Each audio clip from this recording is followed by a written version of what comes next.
안녕하세요. 중리방입니다. 최근 회장의 보석을 청구한 것에 대한 신문이 있었고 신문에 참여한 변호사가 그에 대한 내용을 방송을 통해 전달하였습니다. 과연 회장의 보석 신문은 어떤 내용이었는지 간략하게 정리해드리겠습니다. 시작하기에 앞서 보석에 대해서 먼저 알아보겠습니다.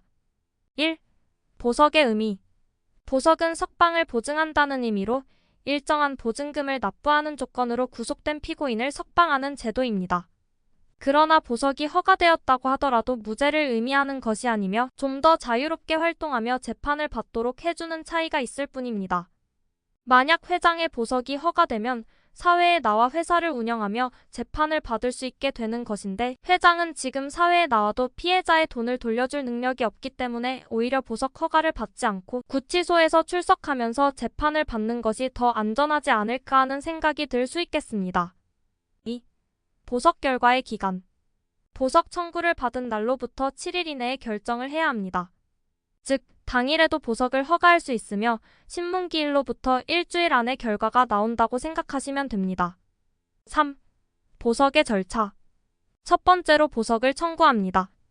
이는 피고인, 변호인 또는 법정 대리인, 배우자, 직계친족, 형제자매, 가족, 동거인, 고용주의 자격이 있어야 청구 가능합니다. 두 번째로 검사가 의견을 제출합니다. 재판장이 보석 청구에 대한 검사의 의견을 물어들으며 3일 이내에 의견이 없으면 동의로 간주합니다. 세 번째는 신문기일을 결정하고 그 기일에 피고인을 출석시켜 신문합니다. 이때 피고인의 변호사가 변론을 할 수 있습니다. 그리고 마지막으로 법원은 보석에 대한 결정을 특별한 사정이 없는 한 7일 이내에 해야 합니다. 4. 보석 취소 조건. 다음과 같은 경우가 발생할 우려가 있을 때는 보석이 받아들여지지 않습니다. 첫 번째, 사형 무기 또는 장기 10년이 넘는 징역이나 금고에 해당하는 범죄, 즉 중범죄의 경우. 두 번째, 피고인이 누범에 해당하거나 상습적인 죄를 범한 경우. 세 번째, 증거를 인멸하거나 그러할 염려가 있을 경우. 네 번째, 도주하거나 그럴 염려가 있을 경우. 다섯 번째, 주거가 분명하지 않을 경우. 여섯 번째, 피해자나 그와 관련된 사람의 생명이나 신체 그리고 재산에 해를 가할 염려가 있을 경우. 회장은 도주 우려와 주거의 불분명한 경우에 해당되어 보석이 받아질 가능성이 높지 않습니다. 5. 보석금 액수. 변호인과 재판관이 면담을 통해 죄의 종류나 피고인의 재산을 고려해서 결정합니다. 그리고 현금 납부가 원칙이나 경우에 따라 보석금의 1%만 내는 보증보험증권이나 재산이 없을 경우엔 서약서만으로도 가능할 수 있습니다. 6. 보석의 가능성. 형사사건에서의 보석을 신청하는 사람은 10% 수준이고 그 중에서도 받아들여지는 경우는 절반도 안 된다고 합니다. 여기까지 보석에 대한 개념을 간단하게 다뤄봤습니다. 그럼 본론으로 넘어가서 변호사의 보석신문 후기 영상을 정리해보겠습니다. 변호사는 제멋대로 보석을 하고 헛소문을 퍼뜨린 것에 대해 화가 나 보였습니다. 오늘 있었던 보석신문에서 검사는 구속되어야 한다고 말을 하였는데 오늘 참석했던 사람들 중 한 명이 검사가 석방해준다는 이야기를 했다고 헛소문을 퍼뜨렸다는 것에 굉장히 불편한 심기를 드러냈습니다. 그 다음 보석을 청구한 대모법무법인의 김 변호사가 오늘 신문에 나오셔서 그분과 나눈 이야기를 전했습니다. 일단 그 김모 변호사는 회장과 만나지도 않고 느닷없이 보석을 신청한 것이었다고 했습니다. 여기에 대해 당사자인 이상은 회장과 협의를 했어야 하며 무슨 보석금으로 10억이나 되는 돈을 거뒀냐며 나무랐습니다. 이어서 보석신문에서 있었던 상황을 전달하는데 우선 검사는 앞서 말했던 것처럼 구속을 유지해달라고 의견을 내었으니 김모 변호사는 그에 대해 변론을 해야 했습니다. 변론한 내용을 들어보면 최근에 해피캐시에 올라온 공지의 내용을 그대로 붙여놓은 것 같은데 회장은 4차 산업과 관련된 플랫폼 서비스를 한 것이며 회원에게 준 캐시는 가치가 있었고 실제로 현물이 거래가 되기도 했으며 회사에 가입한 것은 회원들이 스스로 한 것이지 강요한 적이 없으니 도주 우려가 없으며 주거도 명확하다라고 변론했다고 했습니다. 이에 대해 이 변호사는 매우 엉뚱한 변론이었다고 하며 자신이 판사에게 변론한 내용을 말하기 시작했습니다. 먼저 롤업은 잠깐 있었다 없어진 것이라고 설명하고 실물 거래가 없었다는 검찰의 기소 내용에 대해선 천억의 실물 거래가 있었다는 자료를 제출하겠다고 하여 다단계에 대해 변론을 했습니다. 그리고 지금 이 사건이 문제가 되는 거였으면 팬덤들이 처벌해달라고 들고 일어나야 하는데 그러지 않고 있으며 회장은 구속이 안 될 거라 생각해서 자발적으로 간 것이므로 도주 우려가 없다고 변론했다 했습니다. 지금 회장을 처벌해달라고 엄벌탄 원서가 제출이 되고 있는 와중에 이 두 변호사의 변론 내용은 아무리 들어도 뭔가 부족해 보이는데 오히려 1조 원의 자산을 증명하고 미래에 어떻게 수익을 내서 회원들의 선수금을 처리해줄 수 있는지에 대한 자료를 가지고 도주할 우려가 없다고 하는 게 더 낫지 않았을까 싶네요. 어쨌든 변호사분들이 더 전문가니까 알아서 잘하셨으리라 믿습니다.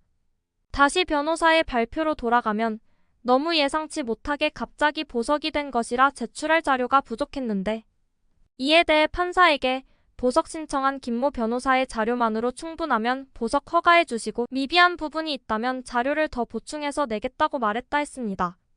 그리고 역시나 지금 다단계 혐의 중 가장 문제가 되는 롤업에 대해서는 8월 1일부터 없어졌기 때문에 위반한 법이 없다고 했고 농수축산 거래만 이뤄진 게 아니라는 부분에 대해선 단지 범위가 넓어졌을 뿐이라고 판사에게 설명했다고 했습니다. 롤업에 대해서 언급했는데 회원분들은 알고 계실 겁니다.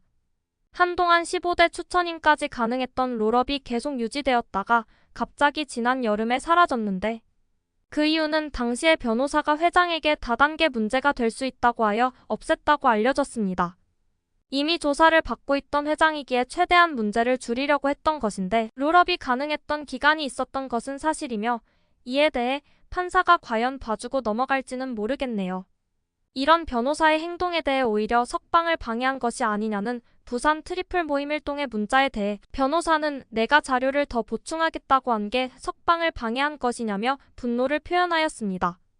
그리고 그 보석금을 10억이나 걷고 보석을 청구한 법무법인을 선임하면서 얼마를 준 거냐고 이야기를 했는데 우리가 여기서 생각해 볼 것이 있습니다.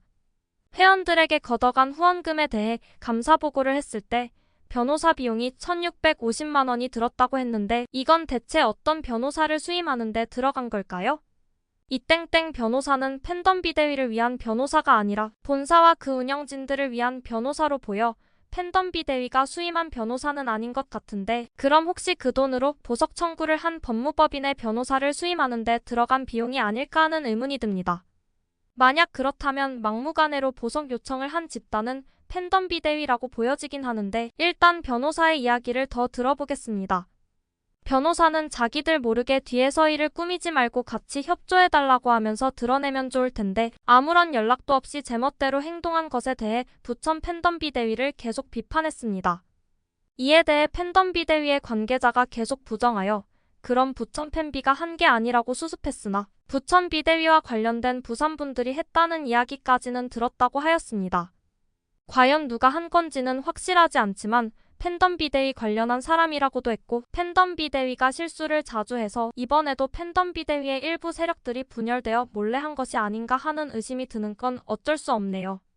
이어서 변호사는 보석을 자신이 방해한 게 아니라 지금 1조 원에 달하는 사건에 대해 다루고 있는데 이에 상응하는 충분한 자료를 판사에게 제출해서 확신을 주어야 보석 가능성이 그나마 있다고 했습니다. 마지막으로 다시 한번 자신은 보석을 방해한 것이 아니라 보충하려고 한 것이라고 강조하며 방송을 마쳤습니다.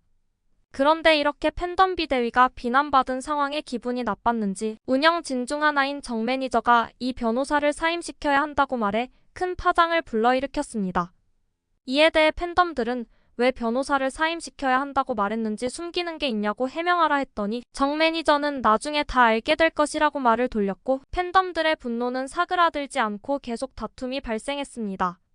매니저가 드디어 변호사가 팬덤 비대위를 위한 사람이 아니라 회사와 고위 간부들을 위한 변호사라는 걸 눈치채고 저런 발언을 한 건지 그냥 팬덤 비대위를 비난하는 모습에 욱해서 그런 건지는 모르겠습니다.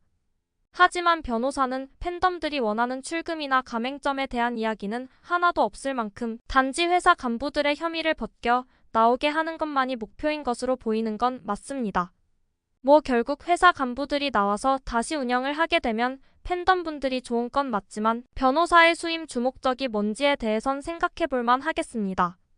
그리고 지난 영상에서 말했듯이 회장이 뭔가 문제를 폼장에게 넘기려는 뉘앙스가 풍겨 이에 대해 팬덤 비대위의 운영진들은 어떻게 생각하고 반응하는지 궁금해지네요. 여기까지 보석에 대한 개념과 변호사의 보석신문 방송 내용에 대해 이해하기 쉽게 정리해드렸고 개인적인 생각이 포함되어 있으니 회원분들은 스스로 잘 판단하시어 들으시길 바라겠습니다. 이제 설날이 되었고 어찌 보면 인생에 있어서 쓰디쓴 명절이지만 이날만큼은 걱정을 조금 내려놓으시고 평안하셨으면 좋겠습니다.